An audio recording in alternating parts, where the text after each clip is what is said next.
एक बार एक व्यक्ति जिसका बायां हाथ नहीं होता वो एक उस्ताद के पास कुश्ती सीखने के लिए जाता है। वो उस्ताद भी उसको देख के हैरान हो जाते हैं कि इसका बायां हाथ नहीं है और ये कुश्ती सीखने के लिए आया है।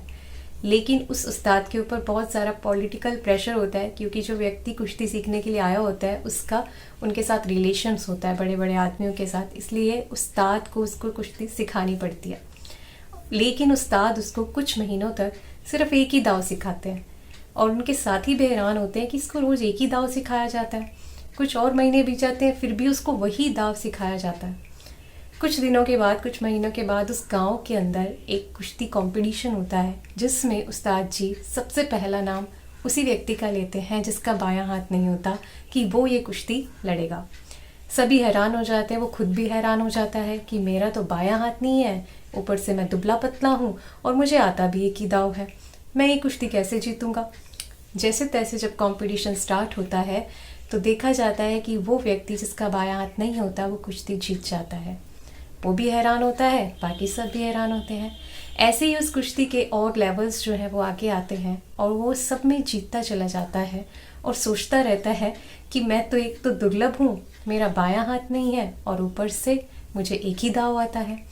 ऐसे करते करते वो फाइनल में पहुंच जाता है और वो अंदर ही सोच रहा होता है कि अब तो शायद इस बार तो मेरा मुश्किल है, क्योंकि जो सामने वाला है वो पता नहीं कितनी सारी चैम्पियनशिप जीत चुका है, तो ये थोड़ा इम्पॉसिबल हो जाएगा। लेकिन वो फाइनल भी जीत जाता है। वो बहुत ज़्यादा हैरान हो जाता है और वो कुश्ती मास्टर के पास जाता है, उस्ताद जी के पास जाता है और पूछता है कि ऐसा कैसे हो गया, मैं तो एक दुबला पतला हूँ, मेरा बायां हाथ नहीं है और ऊपर से मुझे सिर्फ एक ही दाव आता है, ये कैसे पॉसिबल हो गया।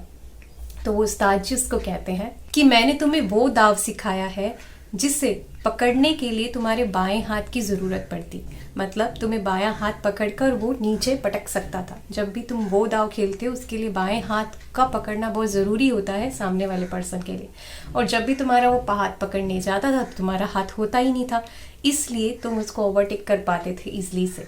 तो उसको वही दाव सिखाया गया जिसमें सामने वाले पर्सन को उसके बाएं हाथ की ज़रूरत पड़े उसको गिराने के लिए, इसलिए वो हर कुश्ती का जो भी लेवल था उसको जीतता जा रहा था। इसी तरह से परमात्मा ने हमें जो भी क्वालिटीज़ दी है वो हमारे लिए बिल्कुल ठीक है, हमें बस उसे इन्हेंस करने की ज़रूरत है। क्योंकि कई बार हमारी कंप्लेंट होती है उसको तो बहुत अच्छा टैलेंट दिया हुआ है, उसको तो बहुत अच्छा गुण दिया हुआ है, लेकिन मेरे पास ये नहीं है। आपके अंदर ही सारी शक्तियाँ, आपके अंदर ही सारी पोटेंशियल्स हैं, जस्ट आपको उसको निखारने की ज़रूरत होती है प्रैक्टिस के साथ।